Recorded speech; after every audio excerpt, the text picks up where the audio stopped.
Hi all, ನೀವೇನಾದರೂ rolls, tandoori, seekh kebabs, barbecue fans ಆಗಿದ್ರೆ ಈ ಪ್ಲೇಸ್ ಅಂತೂ ನೀವು ಮಿಸ್ ಮಾಡಂಗೆ ಇಲ್ಲ.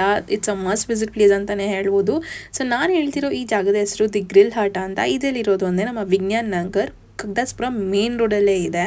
ಸೊ ನೀವು ನೋಡ್ತಿರ್ಬೋದು ಎಲ್ಲ ಒಂದು ಐಟಮ್ಸ್ನ ಚಾರ್ಕೋಲಿಂದನೇ ಪ್ರಿಪೇರ್ ಮಾಡ್ತಿದ್ದಾರೆ. ಸೊ ನಮಗೆ ಇಲ್ಲಿ ವೆಜ್ಜಲ್ಲಿ ಮತ್ತು ನಾನ್ ವೆಜ್ಜಲ್ಲಿ ಎರಡಲ್ಲೂ ಅವೈಲೇಬಲ್ ಇದೆ. ವೆಜ್ಜಲ್ಲಿ ನೋಡಂಗಿದ್ರೆ ನಮಗೆ paneer, mushroom, baby corn, aloo, mixed ವೆಜಿಟೇಬಲ್ಸಿಂದ ತುಂಬ ಆಪ್ಷನ್ಸ್ ಇದೆ. ನಾನ್ ವೆಜ್ಜಲ್ಲಿ most of the items are of chicken only. ಸೀಸನಲ್ಲಿ ನಮಗೆ ಸೀ ಫುಡ್ ಕೂಡ ಅವೈಲೇಬಲ್ ಇದೆ. ಸೊ ನಾವಿಲ್ಲಿ chicken roll, egg with chicken roll, double egg ರೋಲ್ನ ಟ್ರೈ ಮಾಡಿದ್ವಿ. ಓ ಮೈ ಗಾಡ್, ಸ್ಟಫಿಂಗ್ ಅಂತೂ ತುಂಬಾ ಚೆನ್ನಾಗಿತ್ತು. ಇಟ್ ವಾಸ್ ಸೋ ಫಿಲ್ಲಿಂಗ್ ಅಂತಲೇ ಹೇಳ್ಬೋದು. ಆ ಸ್ಟಫಿಂಗು ನಮಗೆ ಲಾಸ್ಟ್ ಬೈಟ್ವರೆಗೂ ಸಿಕ್ಕುತ್ತೆ. ನೆಕ್ಸ್ಟ್ ನಾವಿಲ್ಲಿ ಟ್ರೈ ಮಾಡಿದ್ದು ಚಿಕನ್ ಶಾಹಿ ಟಿಕ್ಕಾ ಅಂತ. ಮ್ಯಾರಿನೇಷನ್ ವಾಸ್ ಜಸ್ಟ್ ಪರ್ಫೆಕ್ಟ್ ಅಂತಲೇ ಹೇಳ್ಬೋದು.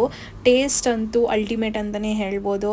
ಇಲ್ಲಿ ನಮಗೆ 8 ಬೋನ್ಲೆಸ್ ಪೀಸಸ್ ಸಿಕ್ಕುತ್ತೆ. ಆ ಗ್ರೀನ್ ಚಟ್ನಿ ಜೊತೆ ತಿಂತಾ ಇದ್ರೆ it's so stress busting. Price wise ನೋಡಿದ್ರೆ ಇಟ್ಸ್ ವೆರಿ ರೀಸನಬಲ್. ಸೊ ಹಾಗಾಗಿ ಈ ಪ್ಲೇಸ್ ಮಸ್ಟ್ ವಿಸಿಟ್ ಪ್ಲೇಸ್ ಅಂತಲೇ ಹೇಳ್ಬೋದು. ನಾನು ಅಡ್ರೆಸ್ನ ಡಿಸ್ಕ್ರಿಪ್ಷನಲ್ಲಿ ಕೊಡ್ತಿರ್ತೀನಿ, ಚೆಕ್ ಮಾಡಿ. ಮತ್ತು ಈ ವಿಡಿಯೋ ನಿಮಗೆ ಇಷ್ಟ ಆಗಿದ್ದಲ್ಲಿ ಸಬ್ಸ್ಕ್ರೈಬ್ ಮಾಡಿ. And thank you for watching. Bye.